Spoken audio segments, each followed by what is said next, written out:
अस्सलाम वालेकुम, welcome back to my channel. तो अम्मी के घर से आए हुए मुझे 2 दिन हो चुके हैं और अब जाके मैंने अपना पूरा काम स्टार्ट किया।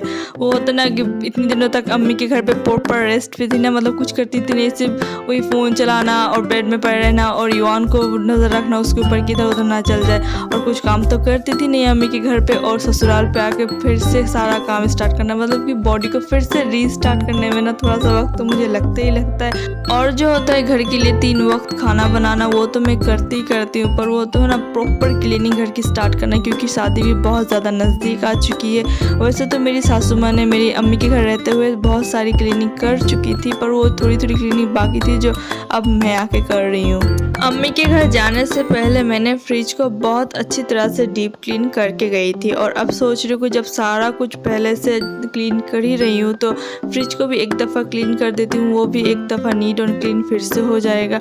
और फ्रिज क्लीन करने के बाद मैं यहाँ पे आ गई थी माइक्रोवेव ये क्लीन करने को। ये तो बहुत ज़्यादा गंदा पड़ा था, आई थिंक 2-2.5 महीने से मैंने इसे क्लीन नहीं किया था, और ये बहुत ज़्यादा ऑयली हो चुका था अंदर, तो मुझे थोड़ी सी टाइम लगा था इसे क्लीन करने पे। और दूसरे साइड पे आप लोगों ने देखा बहुत सारे पतीले और बहुत सारे डब्बे निकले हुए थे, तो वहाँ पे मेरी सासू माँ किचन क्लीनिंग कर रही थी। हम दोनों ने ना काम को डिवाइड कर लिया था कि एक तरफ मैं काम करती हूँ और दूसरी तरफ मेरी सासू माँ काम करती है, तो इस तरह से ना जल्दी जल्दी काम हो जाता है और टाइम भी बहुत कम लगता था। यहाँ पे मेरा काम हो चुका था तो मैं चली गई थी अपनी सासू माँ के पास उसकी हेल्प करवाने, क्योंकि किचन का काम है ना, तो किचन का काम वैसे ही तो बहुत ज़्यादा रहता है, और ऊपर से जितने भी किचन का डब्बे थे वो सारा निकाल के पूरा किचन को अच्छी तरह से डीप क्लीन करना था। ऊपर से ये सारा डब्बे को भी अच्छी तरह से पोंछ के जो धोने का है वो धोना है, और ये सारा काम कंप्लीट करके मुझे लंच भी बनानी है, क्योंकि ब्रेकफास्ट करने के बाद ही मैंने ये सारा काम स्टार्ट कर दिया था करना। और अभी करीब 12 बज चुके थे, और जब तक लंच न बने ना तो आप कुछ भी नहीं करते हो, क्योंकि वो होता है ना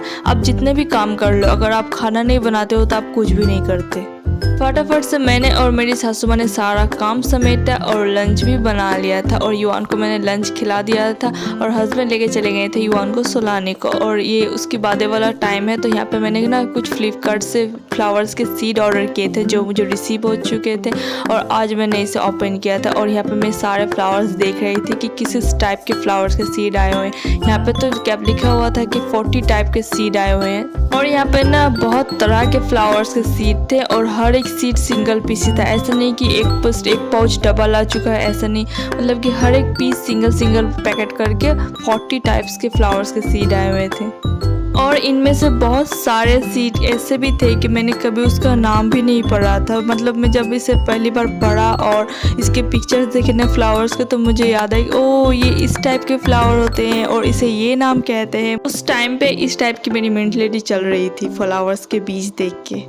और यहाँ पे पाउच के पीछे भी लिखा हुआ था कि इनमें 40 टाइप्स के सीड अवेलेबल हैं। और अभी करीब टाइम 2:30 के आसपास हो रहा था, और इस टाइम में मेरा इतना ज़्यादा मन कर रहा था कि सारा बीज को ना लगा के देखती हूँ कि कैसा फ्लावर्स निकलता है। और यहाँ पे मैं लग गई थी ये सारा काम करने पर। तो मेरे पास ये कप थे, कॉफ़ी कप जो प्लास्टिक में मिलता है, तो ये सारा कप मैंने एक बंडल ले लिया और ये सारे को खोल के मैंने इस तरह से सजा दिया था।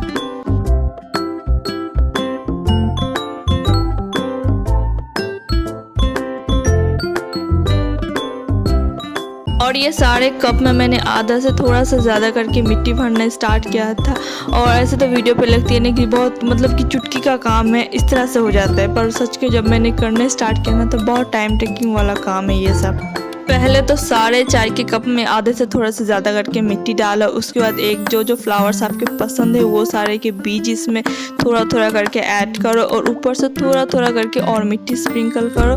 मतलब कि जितना ये काम है ना और उससे ज़्यादा काम, मतलब कि जो बंगाली में कहते हैं ना ये अनेक धैर्य वाला काज होच्छे এটা। हाँ, बीज से डायरेक्ट फ्लावर, मतलब ये जो जर्नी है ना, आई थिंक 2-3 मंथ की जो जर्नी है ना, इसमें कितना ज़्यादा मुझ में पेशेंस रहेगा और कितना नहीं मुझे नहीं पता, पर बहुत एक्साइटमेंट के साथ मैंने ये सारे, मतलब कि जितना मुझसे हो सका वो सारे फ्लावर्स के बीज मैंने यहाँ पे प्लांट कर दिया। और जी ये रहा इसका फाइनल लुक। ये देखिए कितना ज़्यादा प्रिटी लग रहा है ना देखने पे, और कितना अच्छा भी लग रहा है दिखने पे।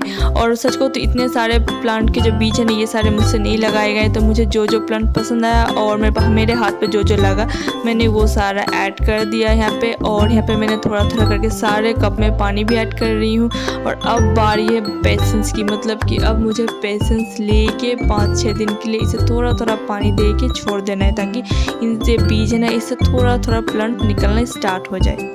और साथ ही साथ यहाँ पे घर पे काम भी चल रहा था। मेरी सासू माँ यहाँ पे मीट केस बनवा रही थी किचन के लिए, और ज़्यादातर तो ये कंप्लीट हो चुका है, बस 1-2 दिन का काम और रह गया है। उसके बाद ये सारा एरिया भी क्लीन करनी है। जी यहाँ तक इतना ही, मिलते हैं आपसे नेक्स्ट ब्लॉग में। तब तक के लिए अल्लाह हाफिज़। और यहाँ पे मैं अपनी अलमीरा सेट कर रही थी।